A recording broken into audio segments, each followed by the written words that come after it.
প্রথমেই আমি আগে বলে রাখি যে এটা পুরোপুরি ভুল ইনফরমেশন। আমি গাড়িতে উপস্থিত ছিলাম না। আমি অবশ্যই পার্টিতে ছিলাম, কিন্তু পার্টি থেকে যে যার মতো ফিরছে। আফটার পার্টি থেকে আমি গাড়িতে ছিলাম না, আমি অন্য গাড়িতে আমার কো অ্যাক্টরের সাথে শুটিং ফ্লোরে প্রেজেন্ট মানে শুটিং করছিলাম। আমাদের সিরিয়াল যেটা আমি করছিলাম শুটিং, আমি শুটিং ফ্লোরে যখন পৌঁছাই তখন আমরা এই খবরটা পাই। তো এইটা পুরোপুরি ভুল ইনফরমেশন যেটা আমাকে কানেকশন করা হচ্ছে। কারণ আমাদের একটা ছবি সম্ভবত ভাইরাল হয়ে গেছিল, যে ছবিতে আমরা সবাই ছিলাম। আগের দিন রাত্রিবেলার যে ছবিটি ছিল, তো সেই ছবি থেকে সবাই নিজেদের মতো করে বিভিন্ন মিডিয়া পোর্টাল বা সবাই আমার নামটা যুক্ত করছে, বাট মানে অরিজিনালি আমি সেই গাড়িতে উপস্থিত ছিলাম না।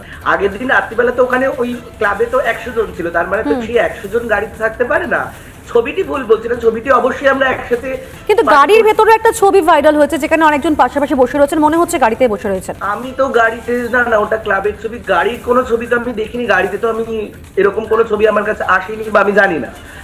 তো সেখানে এবং প্রত্যক্ষদর্শীরা তো ছিলই ওইখানে, যারা গাড়িটাকে আটক করেছে তাদের কাছ থেকেও তথ্য পেয়ে যাবেন। আমি বা আমার কো অ্যাক্টর যাদের নাম জড়াচ্ছে তারা গাড়িতে ছিলেন না।